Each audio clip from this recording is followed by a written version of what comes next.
In today's video, I ranked every single piece of Five Nights at Freddy's merch that I could find. Hopefully I didn't miss any, but I tried to find as much licensed stuff as I possibly could. I hope you enjoyed today's video, and if you aren't subscribed already, please make sure you do. It really motivates me to make more content like this when people subscribe. Anyway, enjoy the video. So as you can see here, I've got a nice list of all of the Five Nights at Freddy's merchandise. I've got a bit of a mixture here, like I got Funko and I've got the U2s, I've got like a bunch of different licensed stuff. And this is most of the stuff that I could find that's actually really licensed, because dear god, there's a lot of stuff on the internet that is not licensed. So I tried my best to find stuff that I've actually like seen as well and had experience with, so that I can give a good opinion, even though my opinion's not really that good in the first place. But we'll start off with the Funko Pops. I don't particularly like Funko Pops because, like, why do they look like that? Like, look at this, what the fuck is this?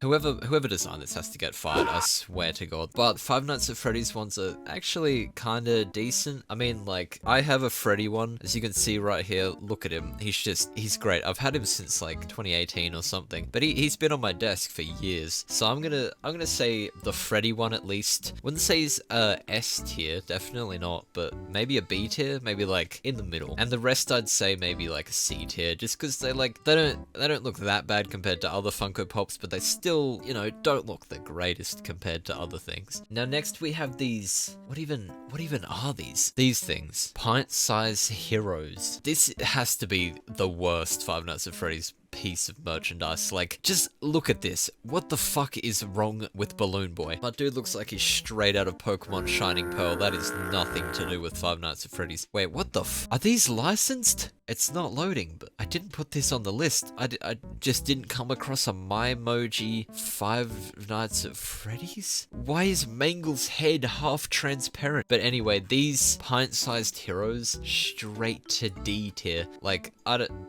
actually, can I add an F tier?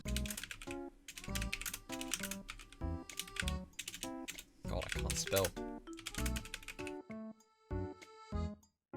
All has to be said. These guys, on the other hand, they're kind of cool. They actually have sort of a better, like, they have a way better design to them. Like, look at these side by side with the other ones. You can't tell me that Balloon Boy looks so much better on this one than he does with the other one. He doesn't even have a fucking nose on the other one. They're still not S tier, but I think I'll put them maybe a C tier. Like, it's something that I would buy if I went to the shops and I saw them. I'd be like, hell yeah, I would cop one of those. But it's not something I'm willingly gonna go out and look for. Like, today I want to go out and get some mini mystery Five Nights at Freddy's toys. Next up on the list, we have the Funko figures. Now, I do really like these, actually. I haven't really been a action figure sort of kid. I was more of like a Hot Wheels car type kid. Now that I'm 18 and have money to spend, I want to collect all of these. This shit comes with a spring trap. Have you seen how cool that is? You buy all of the toys and then you get the spring trap as an extra toy. That's the most insane marketing I've ever seen in my life.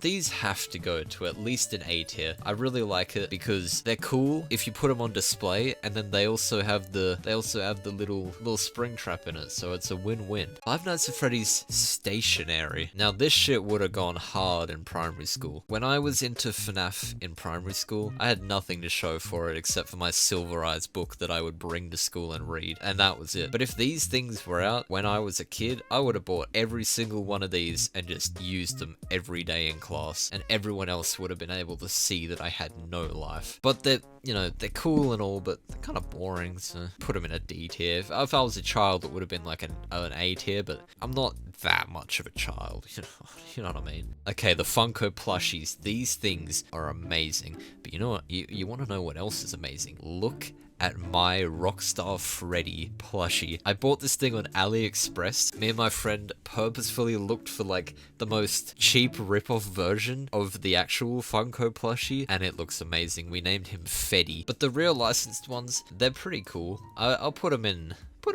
you know, they deserve to be in an A tier with the figures, because they're cool. They're like in the game. you know, you can get the plushies in the game, you can get them in real life. The keychain, I mean, keychains are cool and all. I've had this Freddy one, but like, unless you have a cool bag to put it on, what's the point of having a keychain? I'll put it in about a D tier. It's about the same level as the stationery. Next up, we have the books. We have the collection of books. I've put them into 2 categories. So the first one with the silver eyes, the twisted ones, and the fourth closet, I think. Those were peak Five Nights at Freddy's novels. I loved those. I read all of them. After that, when the Fazbear Frights came out, I was kind of lost, and like, I didn't buy the first book because I didn't even know that they existed. Then by the time I found out about them, there was about 20 of them, all costing $20 each. Anyway, these books, I'm gonna have to put them in an S tier. They were really good, and I enjoyed reading them. Added more lore to the story. Fazbear Frights, however, it's not the worst piece of merchandise ever, but it's a D tier. I've never read them. I can't really give my opinion. Okay, these figures, the pre-order bonus figures, those go so hard. I actually really want one, but I